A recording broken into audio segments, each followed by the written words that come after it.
Hey everyone. Grilled Bloody Marys? Seriously? Yes, we're going to do that on the Cooking Everything Outdoors show.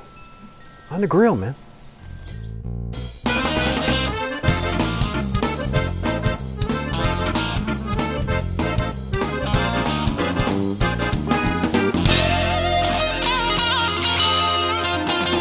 Gary House, the Outdoor Cook, Cooking Everything Outdoors show. I hope you try this at home.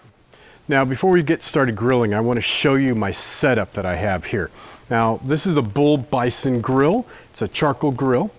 I have the island grill stone, and that is going to be set up directly over my coals. And then over here, I'm going to be doing my bacon, and that's going to be indirect. And I have it over a grill pan to catch all the drippings, simply so I don't have to clean it all up, and I don't get any flare-ups and such. So the important thing about this whole recipe is here with the island grill stone. We need to make sure that it's perfectly level.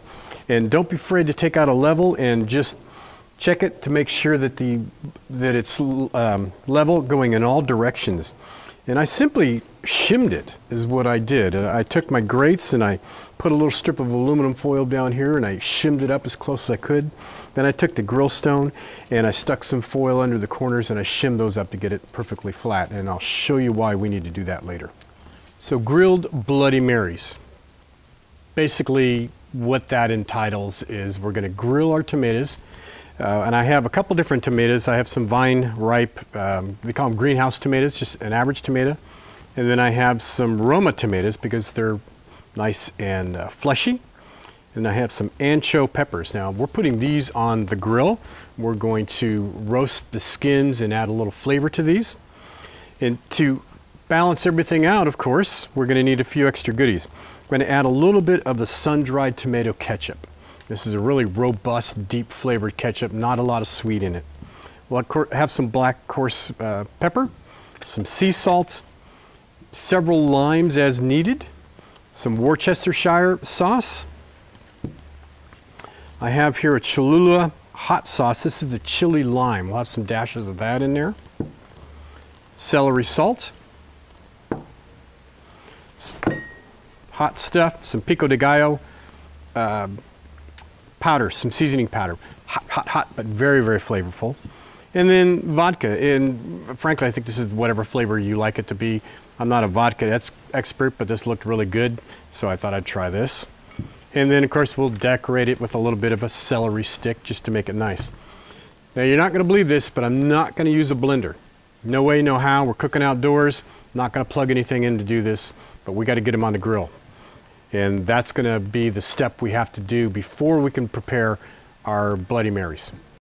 So our coals have heated up and the grate is heated up, but I want to get some apple chips in there, some smoking chips. And I'm using the ones from Best of the West. So I need to get those sprinkled in there, and it's simply a matter of pulling up one of the grates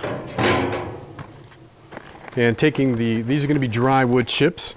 And I just want to sprinkle some in there. I'm not going to need a lot for this because the vegetables are going to roast really quick and it won't be necessary to have a lot of excessive smoke. So our barbecue's ready. We have the grates hot, smoked chips on there. Now I want to put the vegetables on, but I just don't want to throw them on the grate, and I don't want to just spray the grate because you know what will happen.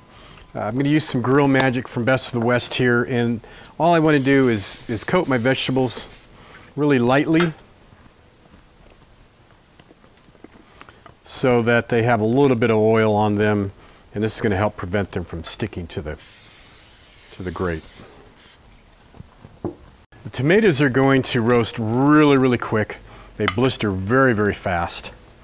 The ancho peppers are going to take a little bit longer, but they're going to get and pick up a lot of that flavor. You can already hear the tomatoes roasting here, and they're getting color very fast. In fact, some of them are splitting. So we want to keep these moving. We don't want them to sit too long on one side. And the ancho peppers, you're still, you'll see that happening. That's exactly what we want all over it. So our tomatoes are where we want them. Their skins have split. And one of the things I look for is when they start weeping. You'll get a little bit of the juice dripping out of these. And we are going to cover them with saran wrap and create a little bit of a steam bath, if you will, from the heat of the tomatoes. And we'll flip the anchos a little bit more to keep those going. And then we're going to add those to the bowl also. So our ancho peppers are roasted up. You can see there's a lot of, the skin's blistered and it's blackened. If you haven't done this before, that's what you're looking for. Now I just want to take and throw them in and add them with my tomatoes. And we'll let these steam up. You can see the steam building in the bowl just from the tomatoes, and that's going to loosen up the skin and get them right where we want them to be.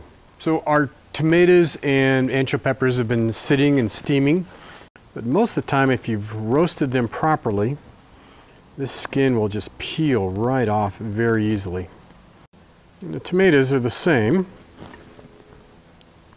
The skins just pull off and typically in just one big sheet. Bloody Mary time without a blender. So I'm going to show you how you can do this. It's actually creates, I think, a pretty earthy, hearty Bloody Mary mix. And these tomatoes that we've roasted, we need to quickly deseed them. Again, I just slice into it and I start working around the core. Chili here, do the same thing. We're going to cap it and then I'll slice it open and then I'll just get the seeds out. Now I really don't want any of the seeds from the adobo chili. There's some heat in that and we're going to add our own heat as we go. Now what we need to do is we're going to have about 4 tomatoes here and then we're going to start basically super mincing them up, and we're going to be pulverizing these to release as much juice as possible.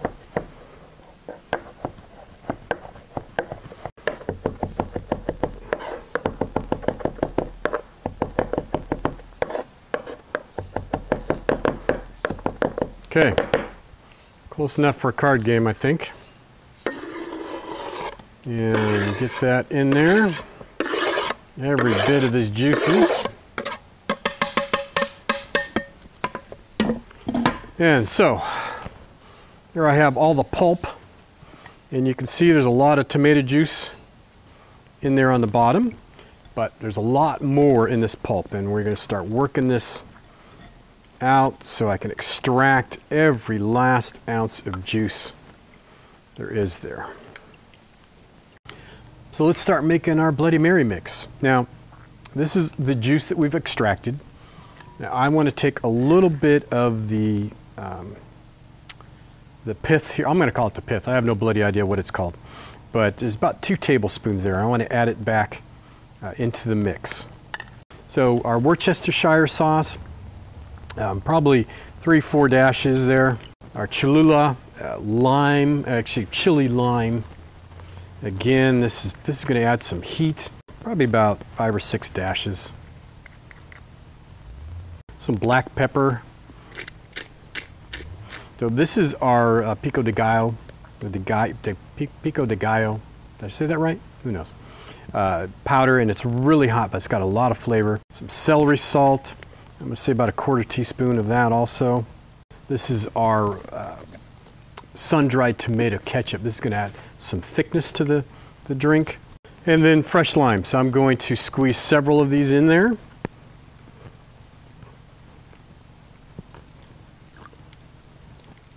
That looks fantastic already. And let's give a test.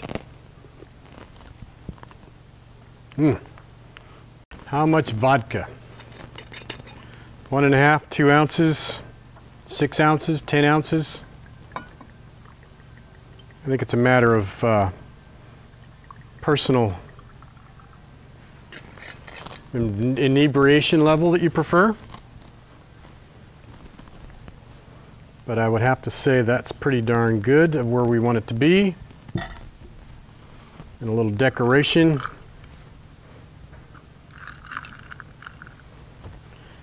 Just a dash of pepper for coloring. Another little sprinkle. Not too much salt. And there you go. Cooking everything outdoors, grilled Bloody Marys. Gotta try them. Hey, I hope you enjoyed this episode of the Cooking Everything Outdoors show. But without my sponsors, none of this would be possible. Camp Chef at outdoorcooking.com and Island Grillstone at islandgrillstone.com. They make all of this possible, and they're great companies, and they've got super good product and really good customer service. So please take a minute and go visit them, say thank you, and buy something. If you want to find out more about me, you can visit me on Pinterest, Facebook, Twitter, YouTube, iTunes, and of course, cooking-outdoors.com, where I'm always cooking up something new. This is Gary House, and I will see you when I see you.